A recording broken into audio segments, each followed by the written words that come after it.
आज का जो हम लोगों का टॉपिक है वो है एलिमेंट्री फर्स्ट एड। ठीक है, तो एक्चुअली में आज हम देखेंगे कि एलिमेंट्री फर्स्ट एड होता क्या है। फर्स्ट एड यानी कि प्राथमिक चिकित्सा। तो प्राथमिक चिकित्सा क्या होती है, ये कैसे की जाती है और ये किस किस तरीके से और किस उद्देश्य की जाती है, आज हम इसके बारे में देखेंगे। ठीक है, तो सबसे पहले ये देखते हैं कि ये होती क्या है एक्चुअली, और फिर कि हमें कहाँ जरूरत पड़ती है। तो देखिए, जब हम वर्कशॉप में काम करते हैं, जैसे कि आप लोगों को पता ही है कि हम लोग जैसे वेल्डिंग वर्कशॉप में काम करते हैं तो हमें बहुत सारे एक्सीडेंट होने के, यदि हम लोग प्रॉपर सेफ्टी यूज नहीं करते हैं तो बहुत सारे एक्सीडेंट होने के चांसेस हमारे साथ हो सकते हैं। तो मेनली जो है हम लोग 3 टाइप की हजार्ड फेस करते हैं जब हम वर्कशॉप में हम काम करते हैं। तो वो जो 3 हजार्ड्स होते हैं उसमें बेसिकली होती है केमिकल हजार्ड। जैसे कि हम आपको पता ही है कि हम जब गैस वेल्डिंग में काम करते हैं या फिर गैस वेल्डिंग के साथ में काम करते हैं या किसी इलेक्ट्रोड के साथ में काम करते हैं, तो यहाँ पे हम बहुत सारे केमिकल्स यूज करते हैं। तो इनके कारण यदि हमारी बॉडी में कोई नुकसान होता है, हम किसी एक्सीडेंट का शिकार होते हैं, तो ये सब कहलाते हैं केमिकल हजार्ड्स। साथ में हम देखते हैं एक होता है एर्गोनॉमिक हजार्ड। क्या होता है ये कि जब हम एक प्रॉपर पोजीशन में यदि बैठ के वेल्डिंग करते हैं या फिर खड़े खड़े हम कोई काम कर रहे हैं, तो उस पोजीशन के कारण यदि हमें कभी कोई फिजिकल प्रॉब्लम आ जाती है, तो ये इस टाइप के जो हजार्ड होते हैं वो होते हैं एर्गोनॉमिक हजार्ड। लास्ट वन आता है फिजिकल हजार्ड, जो कि हमें सबसे ज्यादा कॉमनली देखने को मिलता है वर्कशॉप्स में। तो किसी रॉन्ग मतलब रॉन्ग वर्क के कारण या फिर हमारी कैजुअलिटी के कारण क्या होता है कि हम कई बार हमारा हाथ कट जाता है या फिर हम बिजली के झटके का शिकार हो जाते हैं। तो ये सारी चीजें जो होती है वो आती है हमारे फिजिकल हजार्ड में। तो आज हम देखेंगे कि हमें कौन कौन से हजार्ड्स जो है नॉर्मली वेल्डिंग वर्कशॉप की हम यहाँ पे बात करेंगे, क्योंकि हम वेल्डिंग टॉपिक पे पढ़ रहे हैं। तो हम वेल्डिंग वर्कशॉप में किस तरह के हजार्ड्स का सामना करते हैं, उनके लिए क्या बेसिकली फर्स्ट एड होने चाहिए, आज हम उन सब के बारे में बात कर रहे हैं। तो देखिए, सबसे पहले डेफिनेशन जो है फर्स्ट एड की, क्या है फर्स्ट एड, हम ये देख लेते हैं। तो फर्स्ट एड जो होती है, प्राथमिक चिकित्सा जो होती है, वो फर्स्ट और इमीडिएट असिस्टेंट होता है जब भी कोई एक्सीडेंट होता है। तो सबसे शुरुआती तरीके में यदि हम पेशेंट को या फिर हमारा जो दुर्घटना का शिकार हुआ है, उसको हमने जो भी सबसे पहला असिस्टेंट दिया है वो कहलाता है फर्स्ट एड। ठीक है, या वो एक माइनर इलनेस का भी शिकार हो सकता है या सीरियस इंजरी हो सकती है उसको। तो जो फर्स्ट एड है वो किस उद्देश्य की जा सकती है, ये की जाती है कि हम जो दुर्घटना हुई है उसके जो कंडीशन है उसको हम ज्यादा सीवियर होने से बचा सके। जैसे कि क्या होता है कि कई बार हमारा हाथ यदि कट जाए या हमारी कोहनी कट जाए, तो क्या होता है कि हमारा बहुत ज्यादा ब्लड लॉस हो जाता है। लेकिन हम फर्स्ट एड में क्या करते हैं कि हम इस खून को बहने से रोक रहे हैं। हम स्टिचेस नहीं लगाएंगे, हम टाके नहीं लगाएंगे, क्योंकि हम डॉक्टर नहीं है। ठीक है, लेकिन हमें क्या करना है एक्चुअली कि उसे खून को बहने से रोकना है, क्योंकि यदि बहुत ज्यादा खून बॉडी से बह जाएगा तो व्यक्ति क्या होगा, अनकॉन्शियस हो जाएगा, बेहोश हो जाएगा। तो हमें उस कंडीशन से हमारे बॉडी को वो बचाना है। ठीक है, तो यही होता है फर्स्ट एड या प्राथमिक चिकित्सा। अब हम नेक्स्ट देखते हैं कि हमारे फर्स्ट एड के बेसिक प्रिंसिपल क्या होते हैं। तो हमें बेसिक प्रिंसिपल में सबसे पहला जो प्रिंसिपल है हमारा, कि हमें लाइफ सस्टेन करना है, मतलब कि हमें लाइफ को बचाने की कोशिश करना है। सफरिंग को जो है, हम देखिए कोई भी यदि दुर्घटना हुई है तो बॉडी को सफर तो हुआ है, मतलब बॉडी कहीं ना कहीं दुर्घटनाग्रस्त तो हुई है, लेकिन हमें फर्दर जो सफरिंग है उससे बचाने की कोशिश करना है। कॉम्प्लिकेशंस बढ़ने से रोकना है, क्योंकि देखिए यदि ब्लड का बहुत ज्यादा लॉस हो जाएगा तो यहाँ पे एक और कॉम्प्लिकेशन आ जाएगी कि देखिए वॉन्ड मतलब कि जो हमारा घाव है उसको तो भरना ही भरना है, लेकिन हमें ब्लड की भी जरूरत होगी। तो हमें सेकेंडरी कॉम्प्लिकेशन से बचाना होता है। साथ में हम स्पीडी रिकवरी करते हैं। यदि किसी व्यक्ति को दुर्घटना स्थल पे ही फर्स्ट एड मिल जाए तो उसकी जो बॉडी की रिकवरी कंडीशन होती है वो ज्यादा बेटर हो जाती है यदि फर्स्ट एड ना मिले उससे। ठीक है। और फर्दर जो मेडिकल ट्रीटमेंट है उसके लिए बॉडी को तैयार करना है। ये सारे जो है हमारे बेसिक प्रिंसिपल है फर्स्ट एड के। अब हम जो है फर्स्ट एड की स्किल की जब बात करते हैं तो हमको बेसिकली जिन पॉइंट्स को ध्यान रखना है वो है DRABC।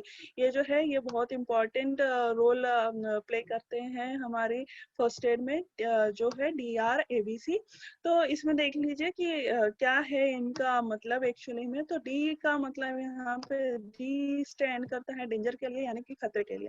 तो देखिए जब आप किसी भी व्यक्ति को जो दुर्घटनाग्रस्त हुआ है उसको आप यदि फर्स्ट एड देने जा रहे हैं तो उससे पहले आपको ये चेक करना है कि वहाँ पे फर्दर रिस्क हजार्ड या फिर रिस्क और कोई रिस्क तो नहीं है।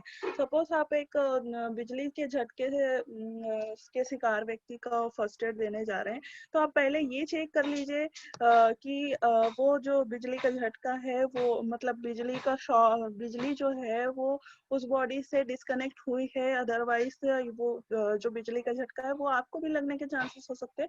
तो आपको ये चाहिए सबसे पहली कंडीशन में आपको चेक करना है कि कोई डेंजर तो नहीं है।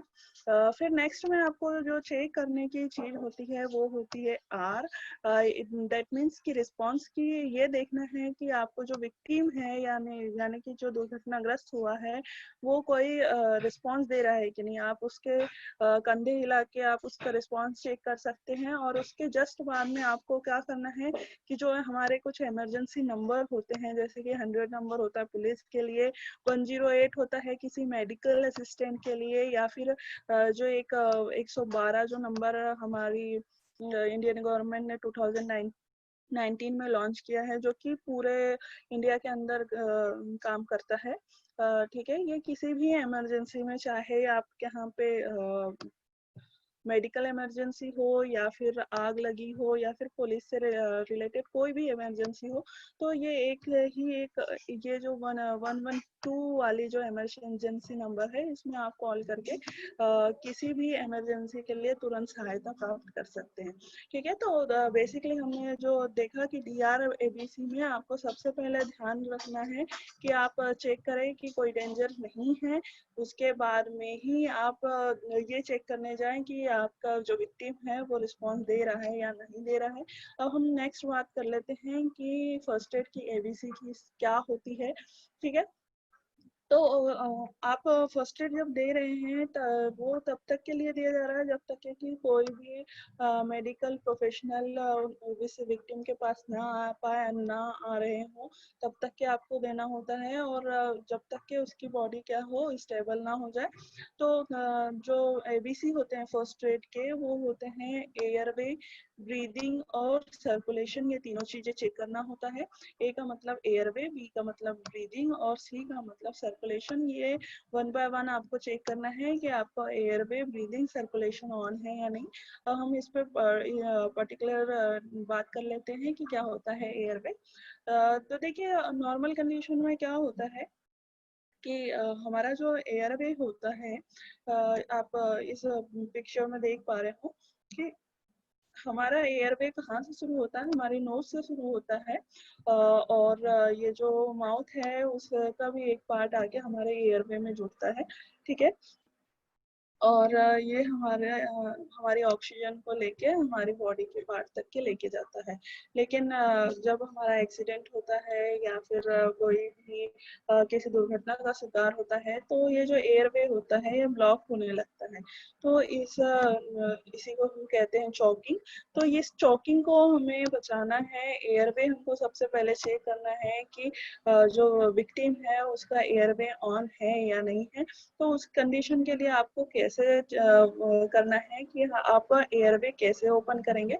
तो जैसे कि आप इस पिक्चर में देख पा रहे हैं, देखिए कि एक हैंड जो है आपने रखा है हेड पे, ठीक है, विक्टिम के। दूसरा आपने जो हैंड है वो रखा है चिन पे हमारे विक्टिम के, ठीक है। तो ये क्या करना है हमको कि पेशेंट को हल्का से जेंटली टिल्ट करना है, क्योंकि ऑलरेडी उसके साथ में एक्सीडेंट हुआ है। तो जेंटली आपको टिल्ट करना है और चिन को अपनी फिंगर से उठाना है। तो इससे क्या होता है, इससे एक्चुअली में होता क्या है कि हमारी जो टंग होती है वो अपनी कंडीशन में प्रॉपर फिर से ब्रेक आ जाती है। क्या होता है कि जब एक्सीडेंट होता है तो हमारी जीभ जो होती है वो माउथ के ऊपर वाले पार्ट से चिपकने लगती है, जिससे एयर पे ब्लॉक होता है, ठीक है। तो उस कंडीशन में आपको एक्चुअली करना क्या है कि ये चिन को हमारे ऊपर कर देना है, तो ये जो एयर वे है वो ओपन हो जाएगा और जो एक्सीडेंट वाला व्यक्ति है, विक्टिम है, वो चोकिंग से बच जाएगा।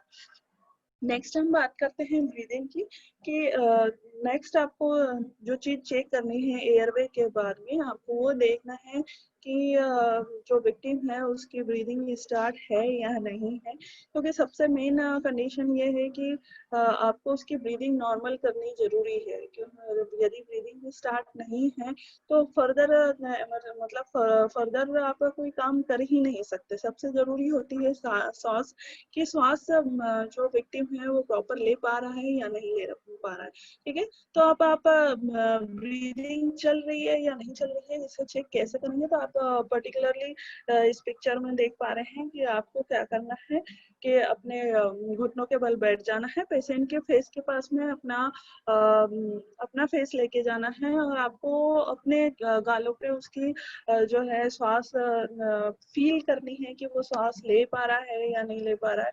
उसके बाद में आपको क्या करना है कि आप उसकी चेस्ट का मूवमेंट देखिए कि वो चेस्ट जो है थोड़ी बहुत मूव हो रही है या नहीं हो रही है। हिल मतलब कि जब हमारा हार्ट बीट करेगा तो वो थोड़ा बहुत मूवमेंट होगा, तो ये मूवमेंट हो रहा है या नहीं हो रहा है ये चेक करना है। उसके बाद में आपको उसकी सांसें मतलब कि ब्रीदिंग सुनने की कोशिश करना है। ये जो नॉर्मली ये जो 3 मेथड है इसके द्वारा आप ये चेक कर सकते हैं कि ब्रीदिंग चल रही है या नहीं चल रही है, सांस चल रही है या नहीं चल रही है, ठीक है। अब जो लास्ट एक मेन टॉपिक आ जाता है वो है सर्कुलेशन। तो हमारे बॉडी में ब्लड सर्कुलेशन एक वाइटल रोल अदा करता है, ठीक है। यदि ब्लड सर्कुलेशन नहीं होगा तो हमारा हार्ट तक के ऑक्सीजनेटेड ब्लड नहीं जाएगा, और ऑक्सीजनेटेड यदि ब्लड हमारे हार्ट पे नहीं जाएगा तो वो अपने सिग्नल जो है वो पूरे बॉडी पार्ट में भेजना बंद कर देगा। तो जो है blood circulation next important breathing check करने के बाद नेक्स्ट एक इम्पोर्टेंट पार्ट जो आता है वो होता है ब्लड सर्कुलेशन। तो आपको नेक्स्ट में ये चेक करना है कि आप का ब्लड सर्कुलेशन ऑन है या नहीं ऑन है। इसके लिए जो बेस्ट मेथड होती है वो सीपीआर होती है, जिसके बारे में हम अभी नेक्स्ट पढ़ेंगे कि ये सीपीआर एक्चुअली में होता क्या है, ठीक है। पहले आप ब्लड सर्कुलेशन चेक करने के लिए आप मेथड देख लीजिए कि आपको करना क्या है। आप यहाँ पे इमेज में देख पा रहे होंगे एक्चुअली में कि आपको क्या करना है कि आपको इंजर्ड जो पीपल है उसके का नेक आपको हल्का सा टिल्ट करना है, और अपनी जो इंडेक्स फिंगर है और मिडिल फिंगर है इसको ये वाला जो पार्ट है जहाँ पे आप आपके गले की का ये जो पार्ट होता है इस पे आपको दोनों उंगलियां रख के आपको ये चेक करना है कि पल्सेस चल रही है या नहीं चल रही है, धड़कनें चल रही है या नहीं चल रही है। और उसके बाद में आपको फिर नेक्स्ट जो चीजें चेक करनी है कि ये स्ट्रांग है या नहीं है, रेगुलरली सांस ले पा रहा है या नहीं ले पा रहा है। और फिर यदि ये सारी चीजें नॉर्मल है तो आपको ये चेक कर लेना है कि कहीं पे भी विक्टिम का कटा कोई भाग कटा तो नहीं है, कोई मेजर ब्लड लॉस तो नहीं हुआ है, ठीक है। अब हम नेक्स्ट ये सारी चीजें चेक करने लेने के बाद में हम नॉर्मली ट्रीटमेंट सीख लेते हैं कि हमें किस कंडीशन में क्या ट्रीटमेंट देने की बेसिकली जरूरत होती है। अब हम एक बेसिक इलेक्ट्रिक शॉक के बारे में बात कर लेते हैं। जैसे कि आप को पता ही है कि हम लोग बिल्डिंग में बहुत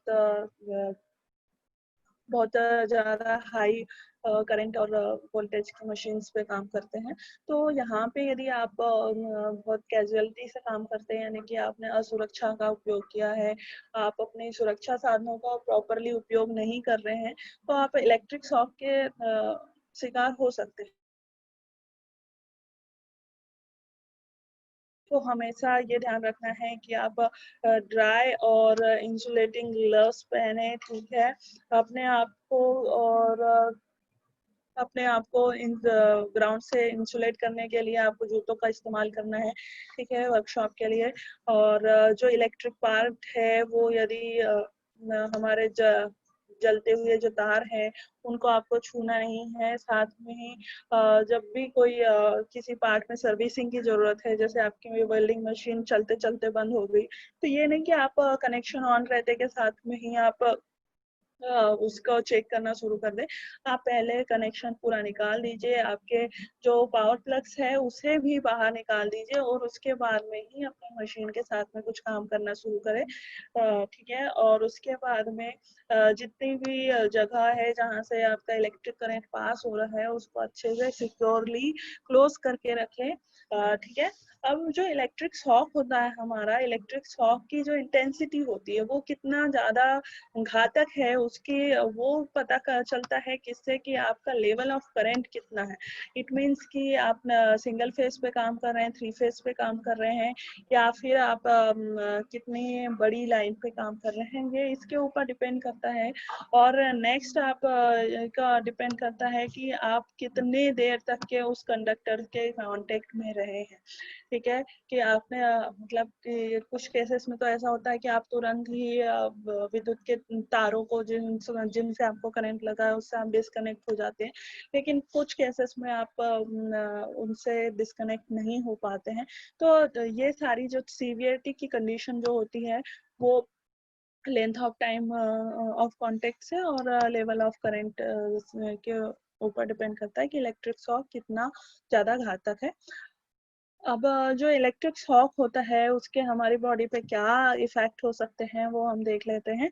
यदि हमारा जो इलेक्ट्रिक शॉक है वो बहुत छोटे लेवल का है, मतलब कि हमें बहुत ज्यादा झटका नहीं लगा है, बहुत हल्का लगा है, तो एक हल्का सा अनप्लीजेंट टिंगलिंग सेंसेशन होता है। मतलब एक हल्की सी सीवरिंग होगी हमारी बॉडी में, और दैट्स ऑल। बट ये जो हल्की सी सिवरिंग है इससे भी हम अपना बॉडी का बैलेंस खो सकते हैं और गिर सकते हैं। तो यदि आप को कहीं किसी ऐसी जगह में आप वेल्डिंग कर रहे हैं जहाँ पे आप मतलब कि ग्राउंड लेवल पे नहीं है, आप बहुत ऊपर है, और उसके बाद में आपको इलेक्ट्रिक शॉक लग जाए, तो ये एक जो हल्का सा झटका भी है, ये आपका बैलेंस खो सकते हैं आप इसमें, और किसी दुर्घटना का शिकार हो सकते हैं। यदि आप हाई लेवल के करंट का उसके शिकार होते हैं, तो क्या होता है कि आपके जो पाँव है वो थ्रो होने लगते हैं और आपको बहुत ज़्यादा जोर का पेन होता है जिस बॉडी में आपको क्या हुआ है, विद्युत का झटका लगा है। और कई बार क्या होता है कि जहाँ पे आप का विद्युत करंट टच हुआ है, मतलब कि यदि आपने हाथों से किसी तार को पकड़ा हो और वहाँ करंट लगा हो, तो उस पार्ट में एक माइनर बर्न भी आ सकता है, आप हल्का सा जल भी सकते हैं, ठीक है। लेकिन यदि आपका ये जो लेवल ऑफ करंट है, यदि आप बहुत ज़्यादा हाई लेवल के करंट के कांटेक्ट में आ गए हैं, विद्युत का झटका यदि बहुत ज़्यादा इंटेंसिटी का है, तो आपके जो मसल्स है, मतलब आपकी बॉडी की जो मसल्स है वो क्या होती है, वो आपस में सिकुड़ने लगती है, और क्या होती है कि आप उस जो कंडक्टर होता है, विद्युत का तार होता है, उस पे से अपनी ग्रिप नहीं छोड़ पाते हैं, ठीक है। और इसके कारण क्या होता है कि आप अपनी कॉन्शियसनेस छोड़ देते हैं, मतलब कि आप होश में नहीं आ पाते हैं। ये जो होता है इसके कारण हमारा जो हार्ट होता है, हमारा जो हृदय होता है, वो भी कॉन्ट्रैक्ट होने लगता है। हमारी मसल्स तो हो ही रही है, लेकिन हमारा हार्ट भी कॉन्ट्रैक्ट होने लगता है। और यदि ये हार्ट कॉन्ट्रैक्ट होगा तो दैट मीन्स कि हमारा ऑक्सीजन वाला जो ब्लड है, जिसकी मैंने पहले भी बात की थी, कि ऑक्सीजन वाली जो ब्लड है वो हमारी बॉडी पार्ट में नहीं फैल पाएगा, और इसके कारण क्या होगा कि हमारा माइंड हमारा रिस्पॉन्स करना बंद कर देगा। तो इसके लिए हम नेक्स्ट देख लेते हैं कि हम इलेक्ट्रिक शॉक यदि किसी को लग जाए तो उसके लिए हमें ट्रीटमेंट क्या लेने की ज़रूरत होती है। तो आपको सबसे पहले यदि आपने किसी ऐसे व्यक्ति को देखा है जिसको इलेक्ट्रिक शॉक लगा है, ठीक है? तो सबसे पहले कंडीशन में आपको ये करना है कि जो कॉन्टैक्ट है उसको डिस्कनेक्ट करने की कोशिश करना है। तो डिस्कनेक्ट करने के लिए भी आपको क्या करना है ये देख लीजिए। बहुत इम्पोर्टेंट है कि आपको क्या करना है कि पावर सोर्स को जो है उसको स्विच ऑफ करने की कोशिश करना है, या फिर वो जो केबल है उसको खींच के अलग करने की कोशिश करना है, प्लग निकालने की कोशिश करना है। या फिर यदि ये चीजें अवेलेबल ना हो तो आप ऐसे किसी इंसुलेटिंग मटेरियल पे खड़े हो जाए, जैसे कि सूखी लकड़ी है, रबर है या प्लास्टिक है, या फिर कुछ भी ऐसा जिससे आप अपने हाथों को इंसुलेट कर पाए, जैसे कि पेपर है, सूखा कपड़ा है, मोटा सा सूखा कपड़ा है। इससे आप ऐसा कुछ जिससे आप इंसुलेट होके ही आप उस पर्सन को उस कांटेक्ट से खींचने की कोशिश करें। यदि आपको ऐसा कोई भी मटेरियल नहीं मिल पाता है तो आप जल्दबाजी में ऐसा ना करें कि आप बेयर हैंड से ही अपने यानी कि खुले हाथों से ही उस विक्टिम को पकड़ ले, क्योंकि ये वो पर्सन तो ऑलरेडी दुर्घटना का शिकार है, लेकिन यदि आप भी इस तरीके से असावधानी पूर्वक काम करेंगे तो आप भी दुर्घटना का शिकार हो सकते हैं। तो हमेशा ये कोशिश करें कि आप जब इलेक्ट्रिक शॉक का ट्रीटमेंट कर रहे हो तो किसी न किसी इंसुलेटिंग मटेरियल से अपने आप को पहले इंसुलेट कीजिए और फिर ही आप ये सारे काम कीजिए। अब नेक्स्ट हम बात कर लेते हैं इलेक्ट्रिक बोर्न की। मतलब कि यदि आप इलेक्ट्रिसिटी से कहीं पे जल जाते हैं तो आपको क्या करना होगा, ठीक है? तो इलेक्ट्रिक बर्न जो होते हैं वो नॉर्मली बहुत ज़्यादा बड़े साइज के नहीं होते हैं, मतलब आप बहुत बड़ा हिस्सा आप नहीं जलेंगे इलेक्ट्रिक बर्न से, लेकिन ये क्या होता है, ये बहुत ज़्यादा डीप हो सकते हैं। तो आपको सबसे पहले ऐसा करना है कि आप यदि फर्स्ट एड दे रहे हैं इलेक्ट्रिक बर्न के लिए तो आपको रनिंग वाटर में, यदि बहुत माइनर बर्न है तो ठीक है, यदि ये बहुत माइनर बर्न है तो आप रनिंग वाटर में अपना हाथ रख सकते हैं, जिससे ये जो बर्न की इंटेंसिटी है, मतलब कि ये जो आपकी इनर बॉडी लेयर्स में स्किन की लेयर्स को जलने का काम को रोकने के लिए आप क्या कर सकते हैं, रनिंग वाटर में अपना मतलब जो भी पार्ट बॉडी का जला हुआ है उससे पे रख सकते हैं, ठीक है। उसके अलावा यदि वहाँ पे उस पार्ट में जहाँ पे आपकी बॉडी जली है तो उस पार्ट में यदि कोई भी टाइट आइटम है, जैसे कि फिंगर रिंग्स है या फिर लॉकेट है, चैन है या इस टाइप से कोई भी चीजें हैं तो उसको आपको निकाल देना है। ध्यान रहे कि आप बहुत जेंटली ये काम करें, मतलब कि बहुत ही डेलिकेट तरीके से करें, क्योंकि ऑलरेडी वो जो व्यक्ति है वो दुर्घटना का शिकार है। लेकिन जेंटल होने के साथ में ही ये सारी चीजें आपको क्विकली करना है, बहुत क्विक करना है, क्योंकि क्या होता है कि जो हम बॉडी यदि कभी जल जाती है ना, हम सिर्फ इलेक्ट्रिक बर्निंग की बात नहीं कर रहे हैं, यदि हमारी बॉडी कभी गैस वेल्डिंग से या आर्क वेल्डिंग के टाइम पे कहीं पे जल जाए तो क्या होता है कि बॉडी उसके बाद में फूलना स्टार्ट कर देती है, स्वेलिंग थोड़ा सा स्टार्ट, यदि कहीं पे बॉडी पार्ट जलता है तो स्वेलिंग स्टार्ट हो जाती है। तो इस स्वेलिंग को बढ़ने से पहले ही आपको ये काम सारे करने हैं, ठीक है। और यदि ये तो बात हुई हमारी फर्स्ट डिग्री और सेकंड डिग्री के बर्न के लिए, मतलब कि यदि आपके बॉडी पार्ट बहुत ज़्यादा बुरी तरीके से नहीं जला है तब की कंडीशन में आपको ये काम करने हैं कि आपको रनिंग वाटर के अंदर में हाथ रखना है।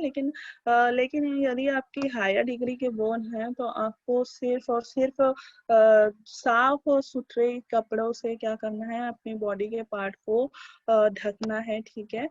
और जितने जल्दी आप मेडिकल असिस्टेंस बुला सके, मतलब कि आप डॉक्टर को बुला सके या डॉक्टर के पास में पेशेंट्स को पहुंचा सके, उतने जल्दी आपको पेशेंट को मेडिकल सुपरविजन में भिजवाना है।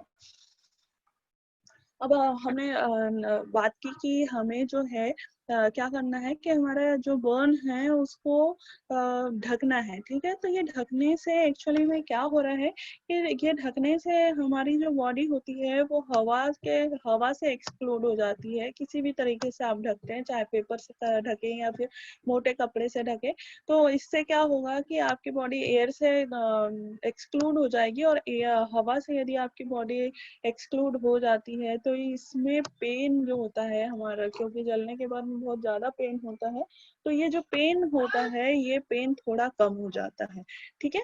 अब हम नेक्स्ट बात कर लेते हैं कि यदि बॉडी में कहीं पे मतलब बॉडी कहीं कट गई है, आप बहुत ज्यादा खून बह रहा है, सीवियर ब्लीडिंग हो रही है, तो इस कंडीशन में आपको क्या करने की जरूरत है, ठीक है। तो यदि कहीं आपकी बॉडी कटी है, जैसे कि आपकी कलाई कट गई हो या फिर आपका हाथ कटा हो, फिंगर कट गई हो, तो यहाँ पे हमारी बहुत सारी सिराएं एवं धमनियां होती है। आपको पता ही है कि जो वेस्ट होती है यहाँ पे, तो हमारी बहुत सारी सिराएं धमनियां होती है, और यदि ये पार्ट कट जाए तो यहाँ से बहुत ज्यादा खून बहने लगता है। तो इसके लिए आपको सबसे पहले फर्स्ट एड देना है, और ये फर्स्ट एड देना है कि ये फर्स्ट एड क्यों देना है कि आपको ब्लड को बहने से और रोकना है, और इन्फेक्शन को नहीं अवॉइड करना है। तो आपका इमीडिएट एक्शन क्या करना होगा, तो आप ये पिक्चर में देख पा रहे हैं, जैसे कि यदि किसी व्यक्ति का पाँव कहीं से कट गया है, तो आप क्या क्या करना है कि बॉडी का जो नॉर्मल पोस्चर होता है उससे हमें थोड़े ऊपर में उस पार्ट को रखना है जहाँ से वो पार्ट कटा है, ठीक है। यदि पॉसिबल है तो आपको क्या करना है कि पेशेंट को आप लिटा दीजिए, और उसके बाद में उस पार्ट को हमारे नॉर्मल बॉडी का जो पोस्चर है उससे थोड़ा सा ऊपर उठा दें, ठीक है। जैसे यदि आपका हाथ कट गया है तो आपको हाथ को थोड़ा सा ऊपर उठा देना है।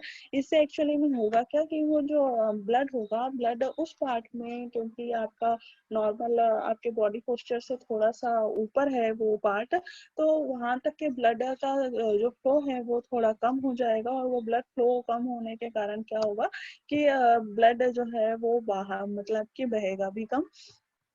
और उसके बाद में नेक्स्ट आपको क्या करना है कि आपको अपने उस जो घाव है उसके ऊपर प्रेशर अप्लाई करना है, और फिर उसके बाद में डॉक्टर को बुला लेना है, ठीक है। अब यदि आप सीवियर ब्लीडिंग रोक रहे हैं तो उसके लिए आप को क्या करना है, वही कि आपको प्रेशर अप्लाई करना है जब तक कि खून नहीं रुक जाता है, ठीक है। कुछ टाइम के बाद में ब्लड क्लॉटिंग हो ही जाती है हमारी बॉडी में। यदि आपने तो उस कटे हुए हिस्से को थोड़े देर तक के स्क्वीज करके रखा हुआ है, दबा के रखा है, तो ब्लड क्लॉटिंग ऑलरेडी स्टार्ट हो जाती है। और ब्लड क्लॉट होने के बाद में आपको क्या करना है कि साफ सुथरी बैंडेड आपको लगा देनी है, ड्रेसिंग लगा देनी है उस घाव के ऊपर। और उसके बाद में आप उसे मेडिकल असिस्टेंट के लिए लेके जा सकते हैं। उसके अलावा यदि किसी टूल से, यानी कि यदि हेक्सा या कोई भी ऐसा वर्कशॉप में काम करते हुए आपके पेट में कहीं पे वो घाव आ गया है, तो आपको ऐसा करना है कि आपको उसी कंडीशन में पेशेंट को थोड़े देर के लिए बेंड करके रखना है, ताकि जो इंटरनल ब्लीडिंग है वो बंद हो सके। इंटरनल ब्लीडिंग बंद हो जाएगी, फिर आप उसे नॉर्मल कंफर्टेबल कंडीशन में लेटा सकते हैं और डॉक्टर के पास लेके जा सकते हैं। और यदि ये जो घाव है, ये बात हुई अभी तक के कि ये यदि छोटे घाव है तो आप इसमें नॉर्मली स्क्रीच करके बैंडेड लगा सकते हैं, ड्रेसिंग लगा सकते हैं। लेकिन यदि लार्ज वॉन्ड है तो आपको क्या करना है कि सबसे पहले क्लीन जो पैड है, जो कि इंडिविजुअल ड्रेसिंग है, उसको आपको उस पर्टिकुलर स्थान पे प्लेस करना है। और यदि आपको जरूरत पड़े तो एक से ज्यादा आप ड्रेसिंग उस जगह पे कीजिए, और फिर ब्लड को जितना हो सके जल्दी रोकने की कोशिश करें। अब नेक्स्ट जब आता है हम वेल्डिंग वर्कशॉप में, क्योंकि आयरन के साथ में मतलब स्टील के पीसेस के साथ में काम करते हैं, तो आप ने देखा होगा कि हम यदि आर्क वेल्डिंग करते हैं तो कई बार हमें आर्क आई आने के चांसेस हो सकते हैं, आंखों में इरिटेशन हो सकती है। ठीक है, तो उस कंडीशन में आपको क्या करना है, उस कंडीशन में आपको करना यह है कि जो एकदम बिल्कुल माइल्ड यानी कि बहुत हल्की जो आई ड्रॉप्स आती है, माइल्ड आई ड्रॉप्स आती है, उसकी 2 से 3 बूंदे 3 से 4 बार तक यदि आप आंखों में डालते हैं एक दिन में, तो वो आंखों की इरिटेशन बंद हो जाती है। लेकिन इन केस के आप ग्राइंडिंग कर रहे हो और आपने प्रोटेक्टिव आई ग्लासेस नहीं पहने हैं, या फिर किसी भी केस से मेटल चिप्स या फिर स्लेग जो है, आप वेल्डिंग का स्लेग निकालते टाइम पे वो स्लेग यदि आपके आंखों में चला गया है, तो आपको कुछ भी अपना मतलब कि फर्स्ट एड उसमें अप्लाई करने की कोशिश ना करते हुए डायरेक्ट आप आई डॉक्टर के पास में इमिडिएटली जाएं। और हमेशा ये याद रखें कि यदि कोई आई इंजरी है, मतलब कि आंखों में कोई भी इंजरी हुई है, तो आपको आंखों को कभी भी नहीं रगड़ना है। ठीक है, आंखों को आपको कभी नहीं रगड़ना है। उससे क्या होगा कि यदि आप कभी आंखों को रगड़ते हैं तो आपको जो विजन हो सकता है वो परमानेंटली ही चला जाए, आंखों में हमेशा के लिए प्रॉब्लम आ जाए।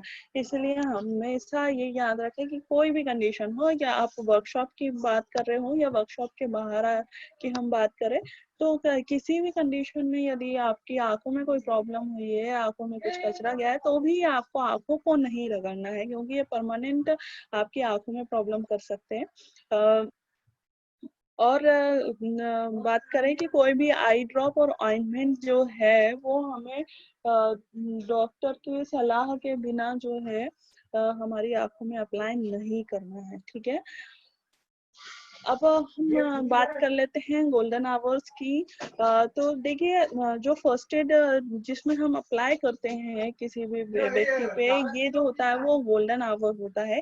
एक्चुअली में जब कोई भी व्यक्ति क्या होता है, एक्सीडेंट का शिकार होता है, तो वो जो एक्सीडेंट के बाद के जो पहले 30 मिनट होते हैं वो सबसे ज्यादा इम्पोर्टेंट होते हैं किसी भी व्यक्ति की जान बचाने के लिए। यदि इस 30 मिनट में उसे प्रॉपर फर्स्ट एड मिल गया, प्रॉपर ट्रीटमेंट मिल गया, तो किसी भी व्यक्ति की जान बचाई जा सकती है। तो इसमें आपको पर्टिकुलेट आप प्रॉपर फर्स्ट एड दीजिए, और सही तरीके से सही मींस का इस्तेमाल करते हुए यदि उसे हॉस्पिटल तक पहुंचाया जाए, डॉक्टर के पास में पहुंचाया जाए, तो ये जो होता है, ये टाइम जो होता है, ये व्यक्ति को की जान बचा सकता है। और ये जो टाइम होता है ये कहलाता है गोल्डन पीरियड, गोल्डन आवर्स, यानी कि ये स्वर्णिम अवसर कहलाता है किसी भी व्यक्ति के लिए।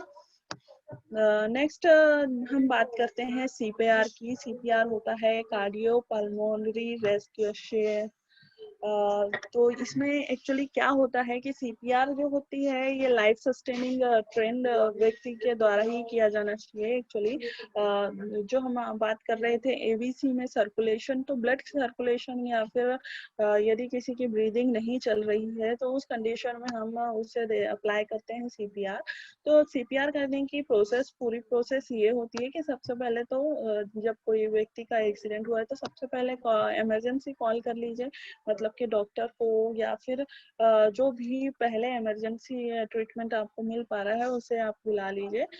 उसके बाद में आपको ब्रीदिंग रीस्टार्ट करने की कोशिश करना है। तो वही जो कंडीशन मैंने बताई थी कि आपको उंगलियों का सहारा देके चिन को ऊपर करना है, तो वो आप कर लीजिए। उसके बाद में आपको यहाँ पे यदि तब भी ये नॉर्मल ब्रीदिंग स्टार्ट नहीं होती है तो आपको 2 लंबी सांसें जो विक्टिम है उसको अपने मुंह से देनी है। उसके बाद में आपको क्या करना होता है कि जो आपका हैंड है उसको दोनों हैंड्स को बॉडी के विक्टिम के चेस्ट पे रखना है और उसे 30 टाइम तक के प्रेस करना है, 30 टाइम तक के पुश करना है अपने हाथों को। तो ये एक प्रॉपर मेथड होती है सीपीआर की। ठीक है, ताकि आप जो नॉर्मल ब्रीदिंग है ये स्टार्ट कर पाए।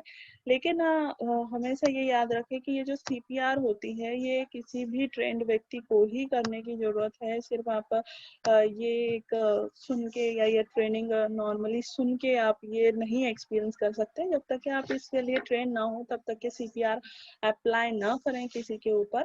क्योंकि क्या होता है कि यदि आप सीपीआर अप्लाई करते हैं तो ये किसी को फर्दर इंजरी मतलब कि यदि ये सही नहीं हुई है तो इसके कारण क्या होता है कि और भी कोई इंजरी होने की विक्टिम को चांसेस हो सकती है। नेक्स्ट हम बात कर लेते हैं कि हम यहाँ को इंजर्ड जो पीपल है उस पर्सन है उसकी हमें कैसे देखभाल करनी है। तो यदि कोई भी व्यक्ति जो है जिसको स्पाइनल इंजरी हुई है मतलब कि रीढ़ की हड्डी में कोई प्रॉब्लम हो गई है तो हमें उसकी पोजीशन जो है वो बहुत ही केयरफुली असेस करनी है। मतलब कि उसको जब हमको हिलाना डुलाना भी है तो वो बहुत केयरफुली आपको वो करना है, हिलाना डुलाना है। ठीक है, जैसे ही आप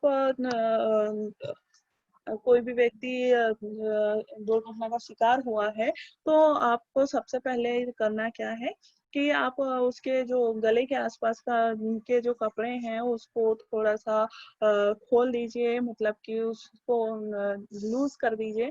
ठीक है, ताकि जो व्यक्ति है वो सांस आसानी से ले पाए, उसको अनकंफर्टेबल फील ना हो, उसे कंफर्टेबल सिचुएशन में लिटा दे। ठीक है, उसके बाद में आपको ये करना क्या है कि यदि व्यक्ति ब्रीदिंग ले रहा है लेकिन अनकॉन्शियस है यानी कि बेहोश है तो आपको करना क्या है कि आपको स्लाइटली मतलब कि बिल्कुल धीरे से व्यक्ति को एक साइड में कर देना है। जैसे कि आप उल्टे साइड में उसको, लेफ्ट साइड में आप उसको रोल कर दीजिए और उसके बाद में आपको हेड और नेक जो है उसको अलाइन करके बॉडी के साथ में रख देना है। तो देखिए मतलब कि एक करवट लेना है आपको, करवट पे रख देना है व्यक्ति को। तो करवट पे रखने से क्या होगा कि जो आपका बॉडी है, माउथ और टंग के बीच में कोई भी चीज यदि फंसी है या वोमिट है तो वो निकल जाएगी, मतलब कि उसको आप हटा सकते हैं। और उसके बाद में ये जो एयरवे ब्लॉक हो रहा था तो वो एयरवे जो है ब्लॉक होने से बच जाएगा। अब नेक्स्ट उसके बाद में आपको करना क्या होता है कि जब तक के मेडिकल असिस्टेंट नहीं आता है व्यक्ति को गर्म रखने की कोशिश करें, क्योंकि इन किसी भी एक्सीडेंट की कंडीशन में बॉडी बहुत जल्दी ठंडी होना स्टार्ट कर देती है। लेकिन आपको करना ये है कि आपको विक्टिम को गर्म रखने की कोशिश करना है। और किसी भी कंडीशन में यदि व्यक्ति बेहोश होकर गिर रहा हो तो आपको नीचे गिरने से उस व्यक्ति को बचाना है। ठीक है, और यदि आप उसको लिटा भी रहे हैं तो आपको जो पाँव है उसके पाँव जो है आपकी बॉडी से थोड़े से ऊपर करके लिटाना है उसको। नेक्स्ट यदि कोई भी व्यक्ति है जो यदि वो बेहोश हुआ है किसके कारण, यदि लो ब्लड शुगर के कारण बेहोश हुआ है, यदि आपको उसकी पहले से ही हिस्ट्री पता है कि उसको लो ब्लड प्रेशर की शिकायत है और वो उसके कारण बेहोश हुआ है तो उसको कुछ मीठा खाने के लिए दे और कुछ खिलाए, लेकिन किस कंडीशन में, जब वो होश में हो। ठीक है, अनकॉन्शियस व्यक्ति को कुछ भी आपको मुंह से खिलाना पिलाना नहीं है। जब तक के व्यक्ति बेहोश है आपको उसको कुछ भी नहीं खिलाना पिलाना। नेक्स्ट हम बात कर लेते हैं कि किसी भी टाइप की इंजरी में आपको कौन सी चीजें नहीं करनी है। तो सबसे मेन जो मैंने अभी आपको बताया कि आपको सबसे पहले याद रखना है कि आप अनकॉन्शियस व्यक्ति को, बेहोश व्यक्ति को कुछ भी मुंह से खाने पीने के लिए ना दें, कुछ भी नहीं खाने पीने देना है। क्यों? क्योंकि क्या होगा कि यदि आप उसको कुछ भी खिलाते हैं और वो बेहोश है तो जो है ये जो खाना है ये आपका एयरवे ब्लॉक कर सकता है। ऑलरेडी सांस लेने में किसी भी दुर्घटना ग्रस्त व्यक्ति को परेशानी होती है और यदि खाने से या पीने से ये एयरवे ब्लॉक हो जाता है तो ये कंडीशन को और भी ज्यादा बुरा बना देगा। ठीक है, जब भी कोई व्यक्ति एक्सीडेंट का शिकार हो तो उसे अकेला बिल्कुल ना छोड़े। यदि व्यक्ति होश में है तो उसे मतलब कि बहुत ही उत्साह से उसके साथ में बात करे, उसे ये इंश्योर करवाए कि वो बिल्कुल ठीक हो जाएगा, हिम्मत रखे। इस टाइप के मतलब उत्साहपूर्ण बातें करके उसका जो ध्यान है उसे होश में रखने की कोशिश करने हैं आपको। ठीक है, यदि कोई व्यक्ति अनकॉन्शियस है तो उसके सर के नीचे आपको पिलो बिल्कुल नहीं रखना है। ठीक है, उसको बिल्कुल सीधा लिटाना है। क्यों? क्योंकि यदि आपने अनकॉन्शियस व्यक्ति के सर के नीचे पिलो रखा है तो ये भी एक रीजन हो सकता है एयरवे ब्लॉक होने का। तो आपको पिलो भी नहीं रखना है अनकॉन्शियस व्यक्ति के सर के नीचे। ठीक है, अब यदि कोई व्यक्ति अनकॉन्शियस है तो उसे आपको चाटे नहीं मारने हैं, उसके मुंह पे पानी के फव्वारे नहीं करने हैं। ठीक है, जैसे कि आपने मूवीज वगैरह में यदि देखा हो कि कोई व्यक्ति बेहोश होता है तो उसके मुंह पे पानी की छींटे डालते हैं, तो आपको ऐसा नहीं करना है। ठीक है, आपको ना उसे थप्पड़ मारना है या उसको हिलाना डुलाना बहुत जोरों से, और ना ही उसमें पानी के छींटे मारने हैं। ठीक है, और जब तक के डिमांड नहीं कहती है, जब तक कि आपको कोई बहुत ज्यादा सीवियर प्रॉब्लम ना हो, तब तक के किसी भी व्यक्ति को कोई भी जो इंजर्ड व्यक्ति है उसको एक स्थान से दूसरे स्थान तक नहीं लेके जाना है। क्योंकि आपको तब तक ये नहीं पता है कि उसके किस किस प्रॉब्लम पार्ट में कौन सी प्रॉब्लम है। हो सकता है कि उसके नेक में कोई प्रॉब्लम आ गई हो, या फिर पीठ में कोई प्रॉब्लम आ गई हो, सिर में कोई प्रॉब्लम आ गई हो। तो ये जो यदि आप उसको बहुत बार हिलाते डुलाते हैं या फिर इधर से उधर लेके जा सकते हैं, तो ये इस कंडीशन को और भी ज्यादा बुरा कर सकता है। इसलिए यदि बहुत ज्यादा क्रिटिकल कंडीशन ना हो या सिचुएशन की डिमांड ना हो, तो जो व्यक्ति जहाँ पड़ा है उसको वहां ही रहने दीजिए, जब तक है कि उसके पास मेडिकल इमरजेंसी मेडिकल असिस्टेंट नहीं आ जाती है, या फिर आप उसका फर्स्ट एड ट्रीटमेंट नहीं कर पाते हैं तब तक। ठीक है, अब नेक्स्ट जो हम मोस्ट इम्पॉर्टेंट एक बात कर लेते हैं। ये फर्स्ट एड जो हमारे यहाँ पे फर्स्ट एड बॉक्स होते हैं, उन फर्स्ट एड बॉक्स में क्या क्या हमारे पास में होना चाहिए। ठीक है, आपको पता ही है कि हर वर्कशॉप में एक फर्स्ट एड बॉक्स होता है, और उस फर्स्ट एड बॉक्स की में क्या क्या चीज़ों की जरूरत हो सकती है होती है वो बता दूं। कि फर्स्ट एड बॉक्स में क्या होनी चाहिए, स्मॉल मीडियम और लार्ज साइज की ड्रेसिंग होनी चाहिए। ठीक है, मतलब कि जो भी चोट लगी हुई है, ब्लड बह रहा है, तो उसको रोकने के लिए हमको ड्रेसिंग की जरूरत होती है। तो ये स्मॉल मीडियम या लार्ज साइज की ड्रेसिंग की जरूरत होती है। दूसरा हमें चाहिए ट्रायंगुलर बैंडेजेस की जरूरत होती है। उसके अलावा हमें एडहेसिव बैंडेज की जरूरत होती है। छोटे यदि घाव है तो उसमें स्मॉल बॉन्ड्स को ढकने के लिए हमें जो चिपकने वाली बैंडेज होती है उसकी जरूरत होती है। सेफ्टी टेप की जरूरत होती है। उसके अलावा हमें ड्रेसिंग को काटने के लिए, ठीक है, या फिर काटने के लिए हमें कैंची की जरूरत होगी। उसके बाद में हमें चाहिए होंगे डिस्पोजेबल ग्लव्स चाहिए। उसके अलावा ब्लंट एंडेड सीजर चाहिए। उसके अलावा हमें चाहिए होता है एंटीसेप्टिक लिक्विड। ठीक है, एंटीसेप्टिक लिक्विड कुछ भी हो सकता है, जैसे टिंचर आयोडीन या फिर कोई भी जैसे डिटॉल या इस टाइप का कोई भी एंटीसेप्टिक लिक्विड आप रख सकते हैं। साथ में ही एक एंटीसेप्टिक क्रीम और कॉटन वूल होने चाहिए आपके एंटीसेप्टिक मतलब फर्स्ट एड बॉक्स में। ठीक है, ताकि ये आप कोई भी नॉर्मल यदि कट है तो आप उसमें अप्लाई कर सके। अब जो फर्स्ट एड है, फर्स्ट एड जो टॉपिक है हमारा, उसमें कुछ क्वेश्चन होता है मोस्ट इम्पॉर्टेंटली हर साल के, नॉर्मली हर साल कुछ क्वेश्चंस रिपीट होते हैं। तो हम वो देख लेते हैं कि कौन से किस टाइप के प्रश्न जो होते हैं वो फर्स्ट एड से पूछे जाते हैं। सबसे एक मोस्ट कॉमनली पूछा जाने वाला प्रश्न है कि what treatment you should give to a person who suffered from electric shock। ठीक है, यदि इलेक्ट्रिक शॉक किसी व्यक्ति को लगा है तो उसे आप किस प्रकार का उपचार देंगे, तो उसे क्या देना चाहिए आपके हिसाब से। क्या उसे अल्कोहल ड्रिंक की जरूरत होती है क्या, या फिर उसे कोल्ड ड्रिंक देना चाहिए, या फिर उसको चलने के लिए कहना चाहिए, या फिर कीप वार्म एंड कंफर्टेबल, उसको क्या गर्म रखना है और कंफर्टेबल रखना है। तो इसका जो सही उत्तर है वो है कीप वार्म एंड कंफर्टेबल। मतलब कि उसे गर्म रखने की कोशिश करना है, आपको किसी भी विक्टिम को गर्म रखने की कोशिश करना है, और क्या करना है, कंफर्टेबल रखना है, मतलब कि जिस कंडीशन में वो कंफर्टेबल फील करे उस कंडीशन में रखना है, ठीक है। यदि नेक्स्ट क्वेश्चन पे हम आते हैं कि यदि कोई भी पर्सन है वो अभी भी इलेक्ट्रिक शॉक मतलब कि अभी भी उसका इलेक्ट्रिक सप्लाई जो है वो कांटेक्ट अलग नहीं हुआ है, व्यक्ति उससे चिपका हुआ है, तो उसमें आप क्या करेंगे? तो उस कंडीशन में आप क्या करेंगे? सबसे पहला ऑप्शन है कि break the contact with hand, आप हाथों के द्वारा कांटेक्ट अलग करेंगे। दूसरा है कि जो कांटेक्ट है उसको आप सूखी लकड़ी से अलग करेंगे। तीसरा है आप आयरन रॉड से अलग करेंगे, या फिर चौथा ऑप्शन है कि आप उसका पैर पकड़ के खींचेंगे।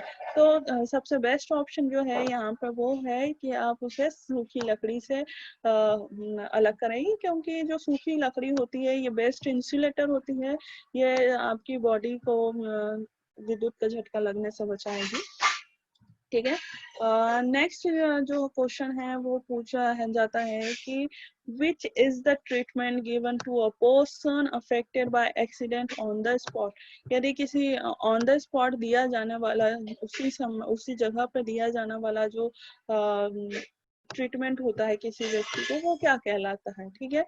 तो वो कहलाता है क्या कहलाता है? ऑप्शन है फर्स्ट एड, दूसरा सेकंड एड, थर्ड है फर्स्ट ट्रीटमेंट, चौथा है सेकेंड ट्रीटमेंट। तो इसका आंसर आएगा आपका फर्स्ट एड, ठीक है।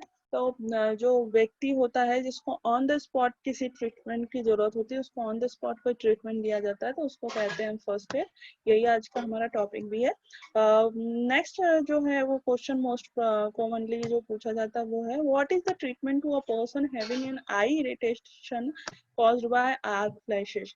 ठीक है, आर्क लगने के कारण यदि किसी व्यक्ति को कोई आई ट्रीटमेंट दिया जाएगा तो वो क्या दिया जाना चाहिए? कि उसे देना चाहिए एक कान का ड्रॉप, उसे देना चाहिए एक आंखों का ड्रॉप, या फिर उसे देना चाहिए एक नोज ड्रॉप, या फिर उसको देना चाहिए वाटर ड्रॉप। तो आपके हिसाब से क्या होना चाहिए? आई ड्रॉप, ठीक है। तो यदि किसी व्यक्ति को आर्क आई हो गई है या फिर आंखों में इरिटेशन हो रही है तो उसे आई ड्रॉप दिए जाएंगे, ठीक है, उसके ट्रीटमेंट के लिए। हमारा फर्स्ट एड का जो टॉपिक है ये नॉर्मली यही खत्म हो जाता है। यदि आपको इससे रिलेटेड और भी कोई क्वेश्चन है तो आप चैट बॉक्स में पूछ सकते हैं।